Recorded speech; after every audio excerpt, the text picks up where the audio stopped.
ছোট লোকের বাচ্চা, তুই এতদিন আমাকে মিথ্যে কথা বলেছিলি। কেন, কি হয়েছে? চুপ, তুই একদম কথা বলবি না। তুই বলেছিলি তুই বড় লোকের ছেলে। কেন, আমি তো মিথ্যা বলিনি, আমার বাবার অনেক টাকা। কে আবার মিথ্যে কথা বলছিস? তোর বাবার যদি অত টাকা, তুই চা বিক্রি করিস কেন? ও বস তো বললো তার গার্লফ্রেন্ডকে পার্কে নিয়ে আসবে। তো বসের গার্লফ্রেন্ড কেমন সুন্দর। আমাকে মিথ্যে কথা বলা। বস, আপনি কাকে হাত দিচ্ছেন? আপনি কি জানেন উনি কে? কে উনি? ও তো একটা ফকিরের বাচ্চা। আপনার কথা ভুল হচ্ছে। আপনি জানেন উনি কে? কয় গ্রুপের একমাত্র মালিকের ছেলে, মিস্টার আশরাফুল খান। আপনি ওর হয়ে কোনো কথা বলবেন না। ওকে আমি নিজের চোখে দেখেছি চা বিক্রি করতে। আপনি কিছু বলছেন না কেন? ওইসব আপনি দিয়ে দিন।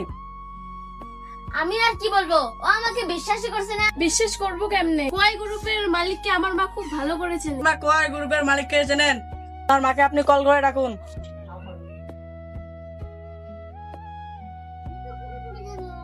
হ্যাঁ বল। মা, আমি একটা লোকেশন শেয়ার করছি, তুমি এখানে এসো তো।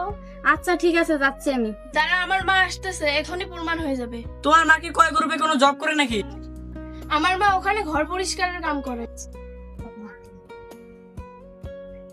মা, কি কয় গ্রুপে কোনো কাজ করেন? আপনি কি কয় গ্রুপের মালিককে চেনেন? হ্যাঁ আমি চিনি। আসলে এখানে ব্যাপারটা কি হচ্ছে বলুন তো? মা, আমি বলছি শোনো। হ্যাঁ কি হয়েছে বল। মায়ে বলছে এ নাকি কোয়াই গ্রুপের মালিকের একমাত্র ছেলে। এই ছোট লোকের বাচ্চা নিজেকে কোয়াই গ্রুপের মালিকের একমাত্র ছেলে বলে দাবি করছে। আপনি কি কোয়াই গ্রুপের মালিককে চেনেন? হ্যাঁ আমি চিনি, কিন্তু আজও অব্দি কয় গ্রুপের মালিককে কেউ দেখেন। হ্যাঁ, তিনার ফটো নাকি গুগলে সার্চ করলে পাওয়া যায়।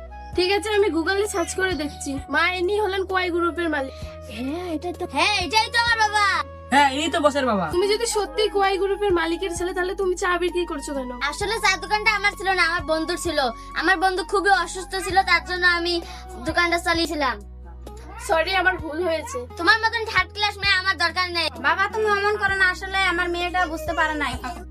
বাবু সরি, আমাকে মাফ করে দাও। ধ্যাৎ, আমাকে ছেড়ে দে। আপনি একটু চিন্তা করুন, ও আপনাকে চিনতে পারেনি। আচ্ছা, আমি বাড়ি গিয়ে আগে বুঝি।